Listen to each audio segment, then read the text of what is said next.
Hey learners, back once again at problem solving series only at Coding Vault. So let's see what the problem we have today and let's solve it.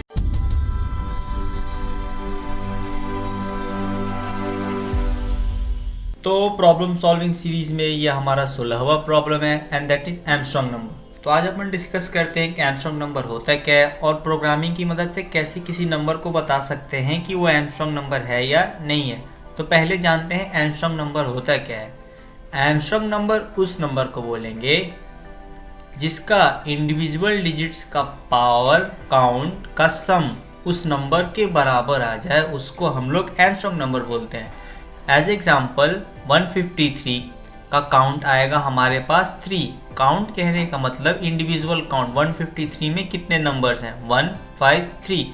Count करने के बाद आप individual digits का power वो count कर दो, ठीक है। काउंट करने के बाद सम कर दो। सम करने के बाद अगर वो नंबर के इक्वल चला आता है तो वो एमस्ट्रॉन्ग नंबर है, अगर वो इक्वल नहीं आता है तो एमस्ट्रॉन्ग नंबर नहीं है। तो एज अ प्रोग्रामर हमें कुछ स्टेप्स लेने पड़ेंगे, जिस स्टेप्स की मदद से हम ये प्रोग्राम को बहुत आसानी से सॉल्व करेंगे। सबसे पहला स्टेप हमारा क्या होगा कि हम कोई एक यूजर से इनपुट लेंगे, ठीक है। बिना इनपुट लिए तो कुछ काम होगा नहीं। इनपुट लेने के बाद हमें उस नंबर का काउंट निकालना पड़ेगा कि आखिर उस नंबर में कितने डिजिट्स अवेलेबल हैं।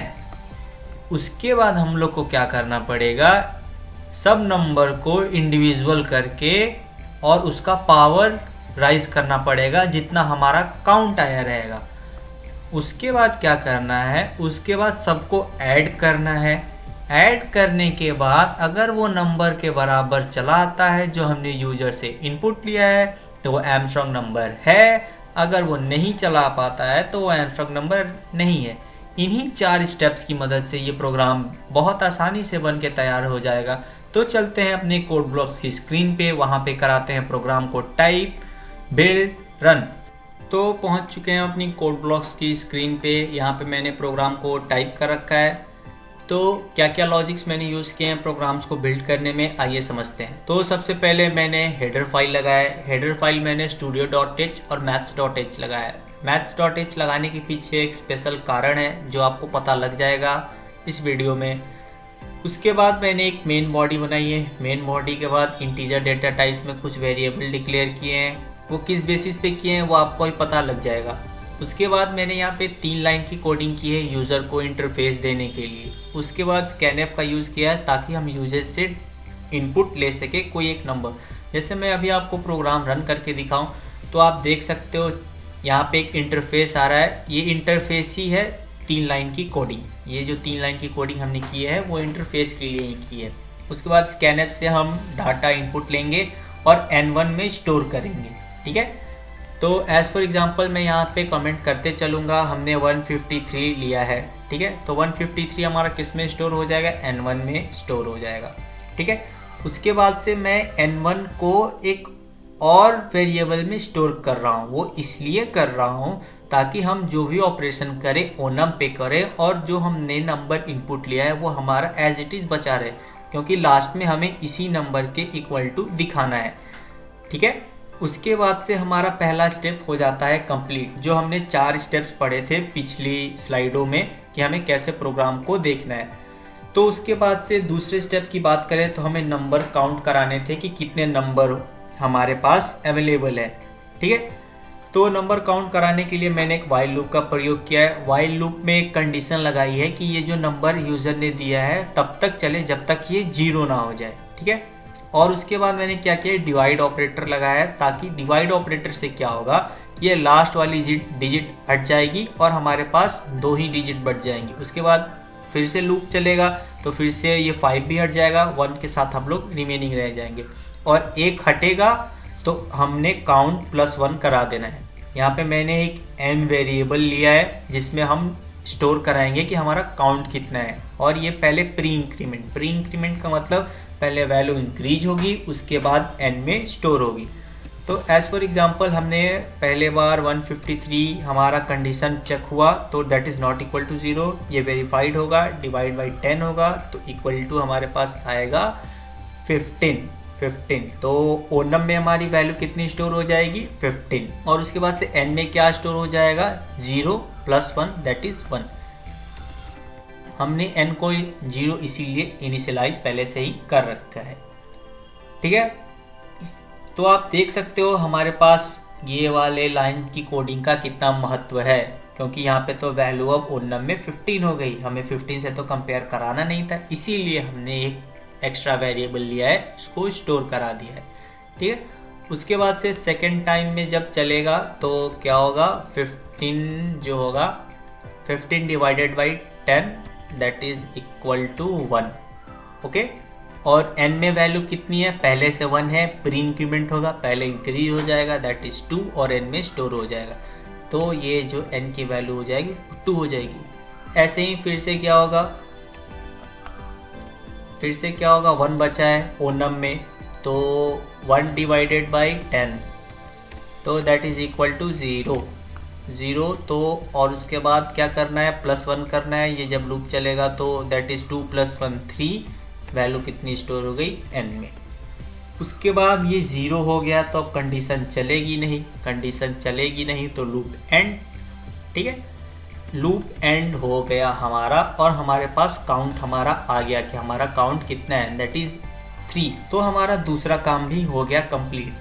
दूसरा काम कंप्लीट होते ही हमें फिर से क्या कराना पड़ेगा, ओनम में वैल्यू स्टोर करानी पड़ेगी, कौन सी n1 की, क्योंकि यहाँ पे तो अब फिर से आप ओनम पे ऑपरेशन करोगे तो ओनम तो यहाँ पे 0 हो चुका है, इसीलिए हमें ओनम को फिर से वैल्यू देनी पड़ेगी n1 वाली वैल्यू हमने दे दी। उसके बाद हमने क्या किया, फिर से एक वाइल लूप लगाया। अब वाइल लूप हमने इसलिए लगाया ताकि जो हमारा तीसरा स्टेप है नंबर को इंडिविजुअल करना और उनकी पावर राइज करना, कितनी पावर राइज करना, जो हमारा यहाँ पे काउंट आया है, ठीक है। तो नंबर्स को सेपरेट करने के लिए हम लोग मॉडुलस ऑपरेटर का यूज़ करते हैं। पिछली वीडियोस में आप लोग बहुत बार मॉडुलस ऑपरेटर का यूज़ देख चुके होंगे। तो यहाँ पे क्या होगा, ओनम में वैल्यू कितनी स्टोर हो गई, यहाँ पे फिर से 153 स्टोर हो गई है ना, हाँ।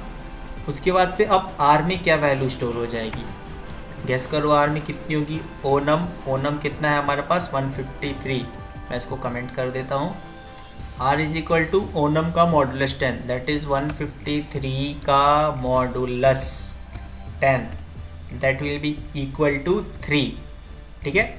3 हमारे पास हो जाएगा, तो 3 आया, ठीक है। आर में वैल्यू कितनी स्टोर हो गई हमारी 3। अब हमें क्या करना है, हमें पावर करना है। 3 की पावर कितनी बार करनी है, 3 बार करनी है। तो पावर 3 बार करने के लिए हम यहाँ पे P और W का यूज़ करेंगे। P और W एक फंक्शन है जो कि maths.h के हेडर फाइल में रहता है, इसीलिए हमने यहाँ पे maths.h हेडर फाइल लगाया है ताकि हम पावर कैलकुलेट करने में कोई दिक्कत ना हो। अगर आप चाहते हो तो maths.header फाइल का ना यूज़ करें, तब भी हम पावर कैलकुलेट कर सकते हैं, डेट इज़ वाइल लूप की मदद से count it is not equal to 3 और फिर से वो लूप चलेगा, ठीक है। तो मैं वहाँ पे उतना डीप नहीं जा रहा, ठीक है। तो यहाँ पे अब क्या होगा, रिजल्ट में पहले से हमने 0 फिक्स कर रखा है, मतलब 0 हमने वैल्यूज़ को दे रखी है। तो अब रिजल्ट में क्या होगा, रिजल्ट में पहले से वैल्यू थी 0, उसके बाद से प्लस होगा, पहले से 0 दे रखी थी और प्लस कितना होगा 3 का पावर। यहाँ पे जो हमने पावर फंक्शन लिखा है, पावर फंक्शन का लिखने का एक तरीका होता है, पहले लिखते हैं हम बेस और उसके बाद लिखते हैं पावर। तो हमारा बेस कितना रहता है 3, पावर कितना है वो भी 3 है, तो 3 की पावर 3 दैट इज़ 27। तो हमारा रिजल्ट में वैल्यू कितना स्टोर हो जाएगा, दैट इज़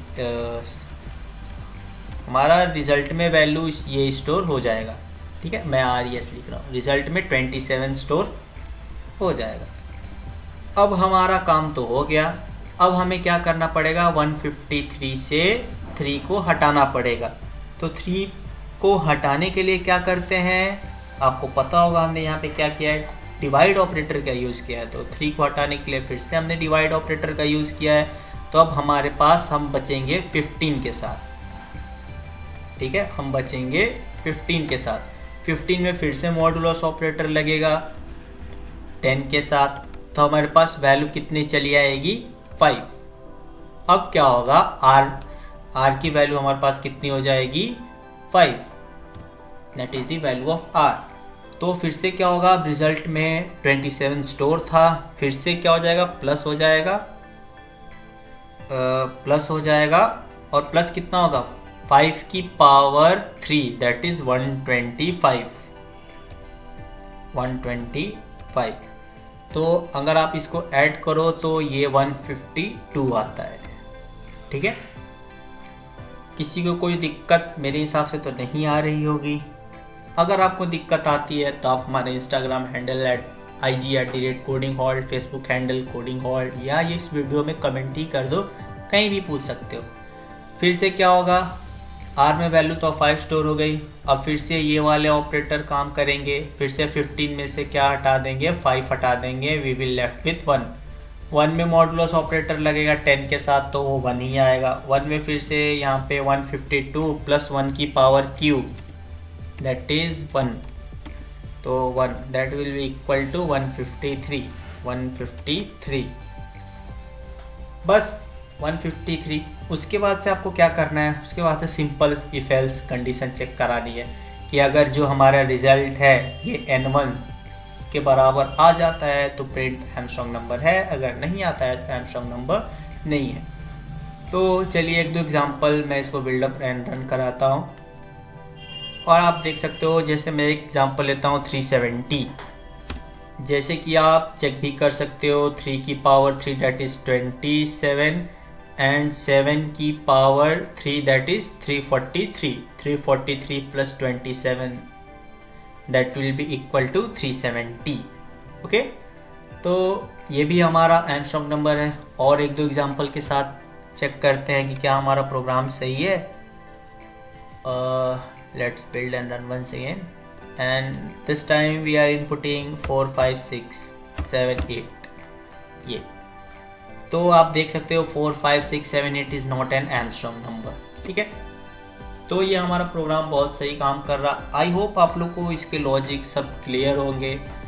तो अब मैं आपको इसमें एक प्रॉब्लम देता हूँ कि आप मुझे बताओ कि 1 से 100 के बीच में कितने आर्मस्ट्रांग नंबर होंगे। अगर जो इस वीडियो में कमेंट करके बताएगा कि 1 to 100 के बीच में कितने आर्मस्ट्रांग नंबर होते हैं, उसको हम लोग एक इंस्टाग्राम पे अपने शाउट आउट देंगे और कैश प्राइज भी देंगे। तो जल्दी से जल्दी जाओ, कमेंट करो। And at the last thank you for watching coding halt. ऐसी बहुत सारी प्रॉब्लम्स हम लाते रहते हैं, so keep following us, subscribe our channel and press the bell icon. और बहुत छोटे छोटे प्रॉब्लम्स लाइक ऑपरेटर्स के बेसिस पे या फिर SQL या फिर HTML के छोटे छोटे प्रॉब्लम्स हमारे इंस्टाग्राम हैंडल पे हमने बहुत ज़्यादा शेयर करके रखा है। तो आप जाओ, चेकआउट करो, कमेंट करो। कैश प्राइस भी वहाँ पे डिस्ट्रीब्यूट्स होते रहते हैं, डेली शाउट आउट्स मिलते रहते हैं आपको। तो go guys, enhance your coding skills. So at the last thank you for watching, keep learning, bye bye, see you in the next video.